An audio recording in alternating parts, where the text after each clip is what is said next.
welcome to this special broadcast from Washington, D.C., when Prime Minister Narendra Modi is expected to land here in just a few hours. And ahead of Prime Minister Modi's power push at the Quad, we are getting you a unique perspective from a man who's not just a six-term U.S. congressman, but someone who's well-versed with the Indian context as well. Joining me today in Washington is former U.S. Ambassador to India, Tim Roemer. He was American ambassador to India from 2009 to 2011. During the presidency of Barack Obama, he oversaw the implementation of several key policies and initiatives, including increasing cooperation, technology transfer, and commercial sales in the defense and space industries.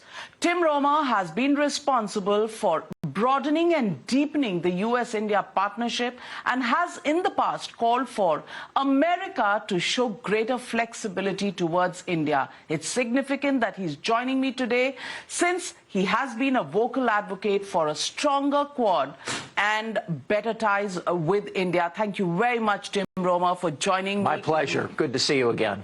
Good to see you. And here in America, are you thinking India right now, or are you only thinking Donald Trump or Kamala Harris?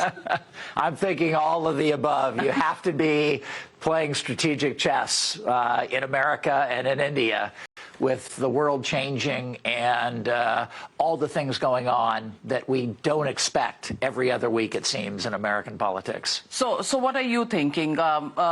Is it going to be a strategy based on Kamala Harris winning these elections, or is it going to be a strategy based on what Donald Trump will do if he wins these elections? And are these two different things, especially where India is concerned? Well, you just asked about 17 questions there, as usual. I'll try to answer a couple of them. First of all, we have a very exciting, razor-thin election coming up, very volatile. We've had 3 major events in the last few weeks. Most times they never happen in 10 election cycles, let alone 1. We've had 2 assassination attempts. We've had the president, Biden, stepping away about 110 days away from the election. And we have what we have never had in America, a snap election. We have seen those in Great Britain, but not here. All kinds of things happening here. We expect this to come down to maybe a blue dot in Omaha. If Harris wins Wisconsin, Michigan, and Pennsylvania, it all comes down to the city of Omaha to break a 269 tie electoral vote in our politics. So very exciting, very unpredictable, and the consequences for U.S.-India relations, I think, are, as you know, the relationship is good, healthy, strategic, no matter who wins. There's bipartisan support in America for strong ties with India. But I think there is one candidate that's better for India-U.S. relations than the other. And which one is that? I believe it's Harris, and it's not a close call. I believe Kamala Harris is going to be a stable, consistent voice for U.S.-India relations. Will continue the trade, a deepening trade. Will negotiate tough with India. India is a tough negotiator on trade and penetration of their market. We used to say in the Obama years, we want a win-win scenario. We want to create jobs in America, produce and manufacture things, and sell them to India so that they become stronger and more of a potent global power. That's a win-win proposition. I think Harris wants to do that. I think she also will not penalize India for particular trade disagreements. Trump is talking about doubling the 10% tariff to 20%, and he said on the campaign trail in the last week, India is a big abuser, he said. I think he maybe used his arms. Big abuser of trade. And he would be looking to potentially penalize India. Finally, I think on clean energy and trade and commercialization there, cooperation between India and the United States, Harris is a big believer in helping India at its pace transition to cleaner energy. whether that be global solar power and hydroelectric power and other things, cleaner coal. Donald Trump is not a big supporter of that clean energy industry. So I think Harris is better on 3 or 4 fronts than Donald Trump is. Despite the rough edges on some of her political views, especially on the abrogation of Article 370, on the issue of Kashmir, which she's been vocal about, and it's somewhat a non-negotiable as far as the Modi administration goes. Despite these rough edges, do you think it will be a smooth transition? I do, and I do think that there are irritants. There are always irritants and disagreements between the U.S. and India. There were 25 years ago. There are today. And whether that is India disagrees with us on purchasing cheaper oil from Russia, or whether that is a different opinion that they have that we should have stayed in Afghanistan. Our people wanted to move out of Afghanistan after over 20 years. I know that, we're trying to manage China's involvement in Afghanistan now. Both India and the United States are very concerned about China moving in there and displacing U.S. or Indian companies on mineral rights and other really important strategic issues. We're going to have our disagreements between the United States and India. India is in a different part of the world. They see the world differently. Whether it's Iran, whether it's Pakistan, whether it's Bangladesh these days, where India has now had Sheikh Hasina come and live in India, we're going to manage these differences. We're going to talk through these differences. As two great democracies with a similar global view in so many areas, we can manage and talk about these irritants, but we have to talk about them before they become major problems. We have to manage those disagreements. And I think Mr. Modi, Mr. Jaishankar, Mr. Doval, our president, Jake Sullivan, our team, they've been able to do that and work through a lot of potential disagreements, but also deepen the strategic and geopolitical relationship significantly in the past 4 years. But many people back home in India do feel that the chemistry between Donald Trump and Narendra Modi is something else. Do you see this as chemistry mainly for cameras, and is that missing in the Modi-Harris relationship, or is it something that's waiting to take place once she takes over as president if she wins these elections? How do you describe the personal rapport and that impact on relations between our two countries? Well, I do think Mr. Modi had a good relationship with Mr. Trump, and that's a good thing for both countries, right? I mean, that personal relationship and that trust helped us work through some differences and deepen the relationship in the Trump era in some important ways, especially in terms of the way Mr. Trump and Mr. Modi saw the aggressiveness of China pushing the Philippines on energy and fishing issues, pushing into the Indian border and killing 21 Indian troops on the border between the two countries. Aggressiveness, near Sri Lanka and the Maldives and in the Indo-Pacific Ocean. Democrats and Republicans, quite frankly, agree with Mr. Modi on some of that aggressive Chinese behavior, and we're going to work with India on her defense and bolster that defense through more intel sharing, more arms sales, more interoperability, Navy ships now coming from America and coming into Indian ports and being refueled and repaired. This is unprecedented cooperation. We don't do some of these things with NATO partners, let alone with India. So this is all good. But I've seen Mr. Modi. He's gotten along very well with Mr. Trump. And when I was in Delhi and living in India, he hugged Mr. Obama when he came in to Delhi. The relationship is going to be good if it's Mrs. Harris or if it's Donald Trump in these. And I do think that Kamala Harris has some advantages in terms of the strategic nature of the relationship, the stability in the relationship, the familial connections of her family to India. the geopolitical stability and predictability across the board, Mr. Trump brings a great deal of instability into you never know what he's going to do day to day or hour to hour or second to second.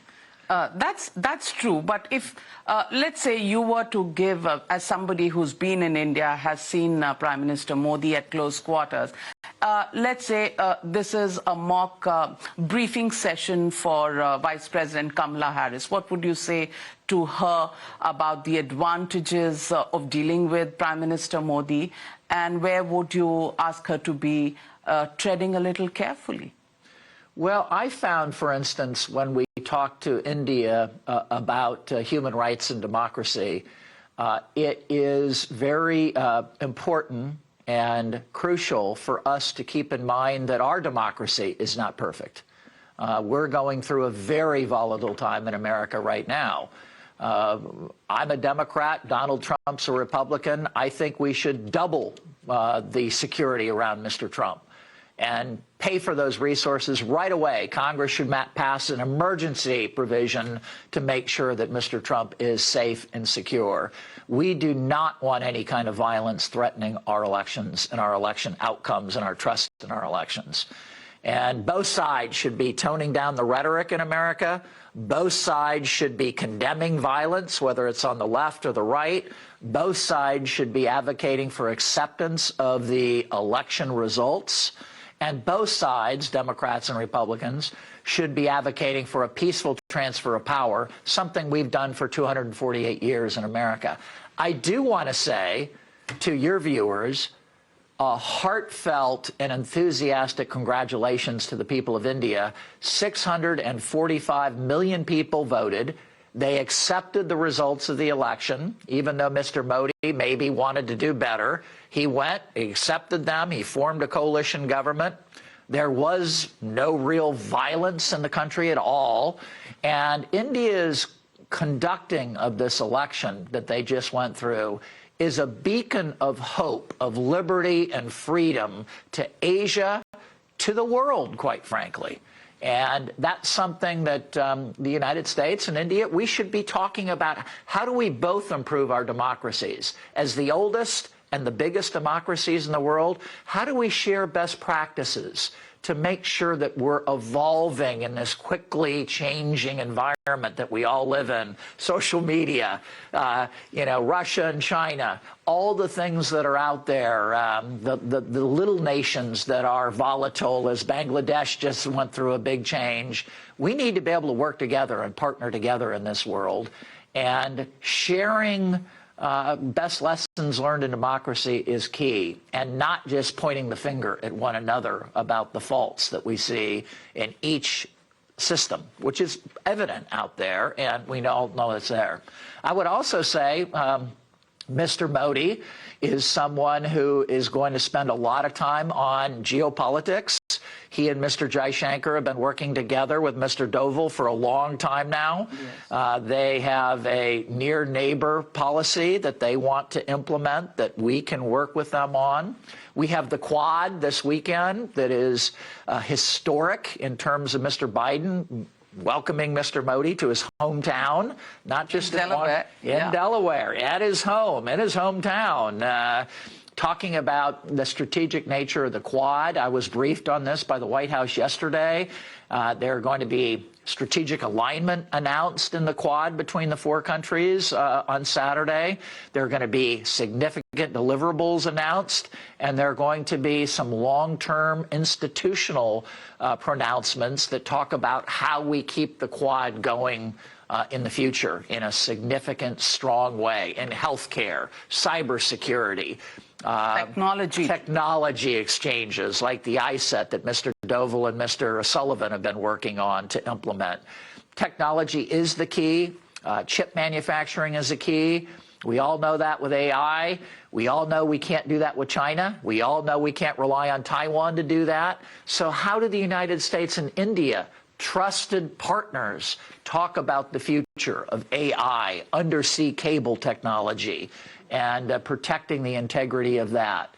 These are all things we can talk to India about and share things and cooperate in the future, these are not things we can do with China.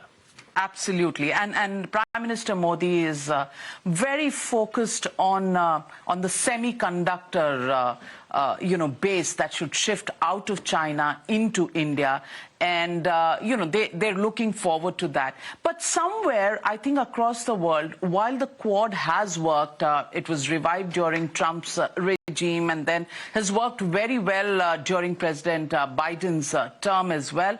But many people see this as a forum where announcements and a lot of, great positive noises on working together, thwarting China, but very little action in terms of showing the power of these four countries in trying to literally set the warning out there. Do you think there is going to be a transition in this Quad meeting with more action than just words? Well, I do think words are important. Words that might be in the joint statement about cooperation to help one another when China's aggressive in their attitude and behavior toward the Philippines. We've seen the evolution of these joint statements coming out of the Quad really staying away from any mention of this to eventually mentioning multilateral groups like ASEAN coming together, joint statements condemning China for this aggressive behavior, and talking about ways by which that the Quad and other multilateral organizations can work together in cooperation. And remember, the Quad is not an anti-China effort. It is a pro-Australia, Japan, India, United States effort. How do we help each other in healthcare, vaccines to prevent the next pandemic? How do we help on technology defend one another's interests on technology, which is more and more a chip going into a toaster and a refrigerator, but also into a fighter jet, an aircraft carrier, and a drone to protect our people's security and prosperity. These words are important about these agreements. But I think, to your point, action is even more important. Implementation is even more important. What are the deliverables? I think you're going to see some significant deliverables announced on Saturday on the healthcare side, on disaster relief side, on education, on things like cybersecurity cooperation. And those are implemented through 12 working groups that work all year long to implement the words in the joint statement and have action come out of those. Just some history here. George W. Bush started the Quad as a disaster relief mechanism after the horrific tsunami back in 2004. We, in the Obama administration, then sold C-17s to India to help them coordinate international disaster assistance should another earthquake or tsunami or other things happen. Those C-17s can be used for a lot of different things in terms of disaster relief and assistance. They are one of the best pieces of equipment in the world, one of the best technologies. And that has transitioned from a start on disaster assistance and relief to now healthcare and cyber and AI. Where will it go in the future? Might we speculate even that there is some kind of an pseudo-semi-AUKUS agreement coming between the Quad if they got into defense security issues, where they would work on quantum computing and undersea technology and cables and AI kinds of things? I think there's unlimited potential to the Quad. And how do you see India's position on Russia, its relationship with Russia, the fact that we get cheap oil from there, which has tremendous, utility for the Indian inflation and balancing the prices of our oil prices, because we depend heavily on oil imports. How do you see that relationship with Russia as a deterrent or a stumbling block to the relationship between United States and India going forward? Well, I think it is an issue we have to manage and we have to talk through and we have to try to problem solve on it. when I go up to Capitol Hill and see my Senate and congressional friends and talk to staffers up there on both sides of the aisle, Democrats and Republicans, they scratch their head and say, Tim, we know you're a strong advocate for a deep relationship and a strategic relationship with India. We know there will be problems at times, but why is India helping Russia defeat Ukraine by buying their oil? Why is that in the United States' strategic and geopolitical interests? They're undercutting us. And so it is something that there have been hearings on Capitol Hill, that members of Congress, the American people, are a bit puzzled by this. And one of the explanations is, 2 months ago, 3 months ago, I was in California, filled up my rental car, and gas was over $5 a gallon. And if you're a middle class or a poor family in America and you're paying $5 or $6 a gallon for your gasoline, you're in a world of hurt. And we know that hundreds of millions of people in India live in poverty or under the poverty line. They're struggling to buy their onions and put their dal together and eat their food. In a democracy, you're elected to try to help that class move up the scale and the ladder and move into the middle class and move above that at some point, the Indian dream, the American dream. So there has to be an understanding that India is going to try, as a democratically elected official, trying to get them inexpensive oil. When there are consequences to our political interests and geopolitical interests in America, we worked with India to establish a cap on that oil. And India agreed to try to buy that oil at certain prices to not undercut U.S. interests and not undercut the European price of gas as well, too. And we resolved to some degree some of those issues by working carefully behind the scenes and in front of the scenes to work that problem out. It's not gone away. It's something work in progress. It's a work in progress. It's just we're going to have those disagreements. And when we go to India and we disagree with them on a particular issue, like China or Pakistan or Afghanistan, they also have to try to understand our position and our perspective and try to work through some of these differences. This is a two-way street for global powers to try to work together on mitigating problems when these disagreements arise and finding common solutions. Absolutely, but we have a noisy democracy back home in India. Yes, you do. And everybody's got to look at their own politics, their own narratives back home, and I think the same stands for America as well. But Tim Roemer, you've spent time in India, in New Delhi. Did you pick up any Hindi there? Not enough. I just ate a lot of food and had a lot of different mangoes. And what's your... And black dal with naan is my favorite, I think. Okay, black dal with naan. Okay, and which fruits did you pick up and what kind? I think out of the 800 different species of mangoes in India, I ate 700 different kinds, including ice cream. Amazing, amazing. And any word in Hindi that you'd like to tell our audiences back home? Namaste. I miss India. India was such a good experience for my wife and my 4 children. The fact that we lived there, traveled to probably 25 of the 29 states at the time, from going to tiger parks in Ranthambore to experiencing the beauty of the South and Chennai and the delicious food, the beaches of Goa. Going up to Assam and riding elephants. At the Kaziranga. Kaziranga. It is a beautiful country, and I miss living there. I get back a couple times a year, and the diversity, the changes that you see every time you go to India, the fact that the middle class in India is traveling more and more and seeing the country and experiencing the beauty and the opportunity in that country. A funny thing happened to me one time when we were living there. I was in the paper a lot because I traveled a lot. I think, diplomacy is about getting to know the country that you're living in and the people and going to places no ambassador's ever gone before. So I came back to Delhi after an extensive trip one time, and I was in Parliament. And a number of the Indian Parliament members came up to me and said, Tim, where should I go on family vacation? You travel here more than I do. What are your 3 or 4 favorite states to go to? And so getting to know India, getting to know the Indian people, tasting the food, seeing the culture, seeing the religious diversity, it is a once-in-a-lifetime opportunity.